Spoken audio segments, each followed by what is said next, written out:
प्रकरण 2. संघर्षाची पहिली ठिणगी. सईला पाटीलवाड्यात येऊन आता 2 दिवस उलटले होते. पुण्यातल्या फ्लॅटमध्ये सकाळी 9 वाजेपर्यंत झोपायची सवय असलेल्या सईला गावातल्या पहाटेने मात्र चकित केलं होतं.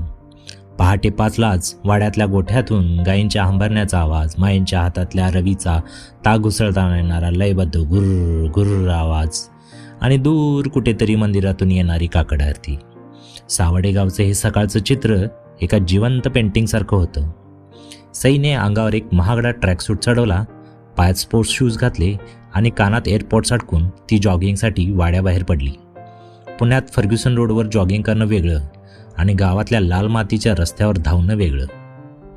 गावातल्या रस्त्यावरून धावताना दुतर्फा असलेल्या कौलारू घरांच्या अंगणात बायका सडा रांगोळी घालत होत्या. सईला त्या कपड्यांमध्ये पाहून प्रत्येकजण कुतूहलाने पाहत होता. अगं बाई, ही पाटलांची लेक नव्ह? एका म्हाताऱ्या आजीने डोळ्यावर हात ठेवून विचारलं. होय की, पुण्याहून आली आहे. पण हे काय अंगात घातले पोरासारखं? साहेब झाली आहे म्हणे. दुसरीने कुजबुजत उत्तर दिलं. सईला ही कुजबूज ऐकू येत नव्हती, कारण तिच्या कानात इंग्रजी गाणी वाजत होती. पण लोकांच्या नजरा तिला जाणवत होत्या. चालता चालता ती गावच्या वेशीबाहेर आली. तिथे ओढ्याकाठी गावची जुनी पाणीपुरवठा योजना होती, जिथून पूर्ण गावाला आणि शेतांना पाणी जायचं. तिथे आज भल्या सकाळीच 10-12 माणसांची गर्दी जमली होती.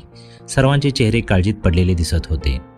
सईने कुतूहलाने गाणी बंद केली आणि ती गर्दीच्या दिशेने गेली. काय झालं काका, एवढी गर्दी का? सईने तिथल्या एका वयस्क माणसाला विचारलं. काय सांगायचं ताईसाहेब, कालपासनं इंजिननं पाणी वडायचं सोडलंय. मोटर चालती या, पण पाईपातनं पाणी वर येणं झाली. उन्हाळ्याचे दिवस आहेत, आज पाणी सुटलं नाही तर वावरातली ऊसाची पिकं करपून जातील बघा, तो माणूस हताशपणे म्हणाला. सई गर्दीतून वाट काढत पुढे गेली. तिथे एक मोठी जुनी डिझेलची मोटर होती आणि एक तरुण गुडघाभर चिखलात उतरून त्या इंजिनशी झुंजत होता. त्याच्या अंगावरचा पांढरा बनियन घामाने पूर्ण भिजला होता. हातांना काळे ऑइल लागले होते आणि कपाळावरच्या घामाचे थेंब तो वारंवार खांद्याला बांधलेल्या भगव्या रुमालाने पुसत होता. तो सुशांत होता. सुशांतची नजर पूर्णपणे त्या इंजिनच्या पाईपवर होती. अरे बाळ्या, तू 13 नंबरचं पाना दे इकडं, आणि तू वॉल दावारे कोणतरी हवा भरल्या पाईपात. सुशांतचा आवाज एकदम करडा आणि हुकमी होता. सईला तिथे उभं राहून राहावेना. पुण्यातून मिळवलेली आपली पदवी, तिचं स्मार्टनेट आणि प्रोफेशनल ज्ञान तिला शांत बसू देईना. तिने खिशातून आपला मोबाईल काढला. एक्सक्यूज मी, तुम्ही असं ट्रायल आणि एरर करत बसण्यापेक्षा सिस्टमॅटिकली का नाही करत? सईचा तो शहरी आवाजाचा टोन ऐकून सुशांतने इंजिनमधून मान वर काढली. सईला त्या अवतारात पाहून सुशांतच्या कपाळावर आठ्या पडला. काय म्हणलात? सईने मोबाईलची स्क्रीन दाखवत आत्मविश्वासाने म्हणाली. या इंजिनवर किर्लोस्कर असं नाव दिसतंय. मी आत्ता इंटरनेटवर या मॉडेलचं इंग्लिश मॅन्युअल काढले. त्या गाईडनुसार जर इंजिन पाणी खेचत नसेल तर आधी सक्शन पाईपचा फिल्टर तपासायला हवा. तुम्ही उगाच व्हॉल्वला पाना लावून जोर लावताय, त्याने इंजिन खराब होऊ शकतं. थांबा, मी तुम्हाला वाचून दाखवते. तिथली सगळी माणसं अवाक होऊन सईच्या मोबाईलकडे आणि तिच्याकडे पाहत राहिली. इंटरनेट आणि इंग्लिश मॅन्युअल या गोष्टी त्यांच्यासाठी वेगळ्याच होत्या. सुशांत क्षणभर सईकडे पाहत राहिला. मग त्याने हातातील पाना चिखलात फेकला. तो चिखलातून बाहेर आला आणि सईच्या अगदी जवळ येऊन उभा राहिला. त्याच्या अंगातून येणारा कष्टाचा घाम आणि मातीचा वास सईला स्पष्ट जाणवत होता. ताई, सुशांतच्या आवाजात एक शांत पण टोचणारा उपहास होता. तुमचं ते इंग्रजी मॅन्युअल आणि इंटरनेट त्या पुण्याच्या गुळगुळीत पाईपांना लागू पडत असेल. हे सावडे गाव आहे. इथल्या इंजिनच्या वॉलमध्ये गंज लागलाय आणि पाईपमध्ये गळ साचलाय. त्याला तुमचं इंग्रजी कळत नाही आणि ना त्याला इंटरनेट पण समजत नाही. त्याला हा असा रट्ट्याचा हिसका लागतो. सईचा चेहरा अपमानाने लाल झाला. मी तुम्हाला स्मार्ट वर्क करायला सांगते आणि तुम्ही माझी चेष्टा करताय? प्रत्येक गोष्टीत ताकद वापरण्यापेक्षा थोडं डोकं आणि टेक्नॉलॉजी वापरलं तर काम सोपं होतं.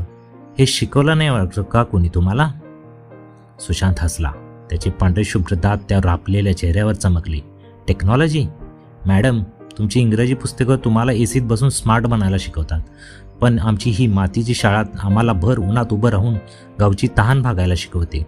इथं डोकं चालवून पीक काढायला आणि मशीन हाकायला जो दम लागतो ना, तो तुमच्या त्या मोबाईलच्या स्क्रीनवर कधीच सापडणार नाही. आता जरा बाजूला व्हा आणि तुमच्या त्या गोऱ्या कपड्यांना सांभाळा. असं म्हणत सुशांतने एक मोठा लोखंडी हातोडा उचलला आणि इंजिनच्या त्या गंजलेल्या वॉल्ववर एक जोरदार फटका मारला. त्या क्षणी भस्स असा मोठा आवाज झाला आणि इंजिनने धडधडत पाणी फेकायला सुरुवात केली. पाण्याचा एक मोठा चिखलाने माखलेला फवारा थेट सईच्या अंगावर आणि तिच्या त्या महागड्या ट्रॅक सूटवर उडाला. Oh no! सई चिडून मागे सरकली. तिचे कपडे पूर्ण खराब झाले होते. गावातील लोक गालातल्या घालात हसू लागले. सुशांतने पाणी आल्याचा आनंद चेहऱ्यावर न दाखवता शांतपणे आपले हात धुतले. बघितलात मॅडम, याला म्हणतात मातीचं मॅन्युअल. आता जाऊन कपडे बदला. सई तिथून तरातरा चालत निघून गेली. तिच्या डोळ्यात पाणी जमा झालं होतं, पण ते दुःखाचं नव्हतं तर रागाचं होतं.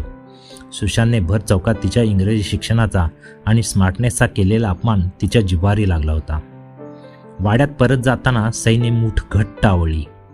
या अडाणी माणसाला मी दाखवूनच देईन की माझं शिक्षण आणि माझं ज्ञान फक्त कागदावरचं नाही आहे. मी या गावात असं काहीतरी करून दाखवेन की या सुशांतला माझ्या शिक्षणासमोर मान झुकवावी लागेल. ओढ्यावरून वाड्याकडे परतताना सईच्या पायातले ते महागडे प्युमाचे शूज चिखलाने जड झाले होते. तिच्या गुलाबी ट्रॅकसूटवर काळ्या मातीचे आणि इंजिनच्या ऑइलचे डाग पडले होते. पण कपड्यांपेक्षा जास्त खराब तिची मनस्थिती झाली होती. गावातल्या 10 माणसांसमोर सुशांतने तिच्या इंग्रजी ज्ञानाची आणि इंटरनेटची उडवलेली खिल्ली तिच्या कानात घुमत होती. त्याला तुमचं इंग्रजी कळत नाही, त्याला हा असा रट्ट्याचा हिसका लागतो. सुशांतचे ते शब्द तिला वारंवार आठवत होते. ती तशीच रागारागात वाड्याच्या उंबरठ्यावरून आत आली. ओसरीवर माई गव्हाची चाळण घेऊन बसल्या होत्या. सईला त्या अवतारात पाहताच त्यांच्या हातातली चाळण खालीच पडली. अगं बाई, हे काय करून घेतलं स्वतःचं? कुठल्या खड्ड्यात पडून आलीस वे? माई धावतच पुढं आल्या. झोपाळ्यावर बसलेल्या आजीने डोळ्यावरचा चष्मा नाकावर सरकवत पाहिलं आणि कपाळाला हात लावला.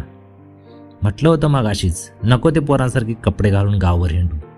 लागली ना कोणाची तरी दृष्ट? अगं सरपंचाची लेख तू, असं चिखलात माखून यायला काय तू रानातले कामकरी आहेस काही? सई आधीच चिडलेली होती. तिनं चिडक्या आवाजात म्हटलं, आजी प्लीज, या दृष्ट लागण्यासारखं काही नाही आहे. आणि आई, मी पडले नाही आहे. त्या वेशीवरच्या ओढ्यापाशी तो ट्रॅक्टरवाला, तो सुशांत, त्याच्या इंजिनचा पाईप फुटला आणि सगळं पाणी माझ्या अंगावर ओढलं. He is so अनसिव्हिलाइज्ड. मॅनर्सच नाहीत त्याला. माईने सईला शांत करत आत नेलं. अगं पण तू त्याच्या इंजिनपाशी गेलीच कशाला? तो रांगडा पोरगा आहे, त्याच्या नादाला नको लागू तू. चल आधी नाणेघरात जा आणि गरम पाण्याने आंघोळ कर.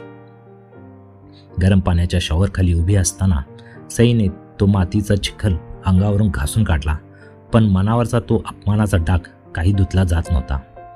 या माणसाला काय वाटतं स्वतःबद्दल? फक्त इंजिन दुरुस्त करता येतं म्हणजे खूप शहाणा झाला का? याला दाखवून द्यायलाच हवं की शिक्षणाची ताकद काय असते. तिने मनात पक्की गाठ मारली. दुपारच्या वेळी वाड्यातल्या मोठ्या हॉलमध्ये जेवणाची पंगत बसली होती. ताटात गरम भाकरी, ठेचा आणि पिठलं होतं. सरपंचराव विश्वासराव पाटील बोलत होते, जेवत होते. सई त्यांच्या समोरच्या पाटावर बसली होती. तिने जेवताना विषय काढला. बाबा, मला तुमच्याशी एक महत्त्वाचं बोलायचं आहे.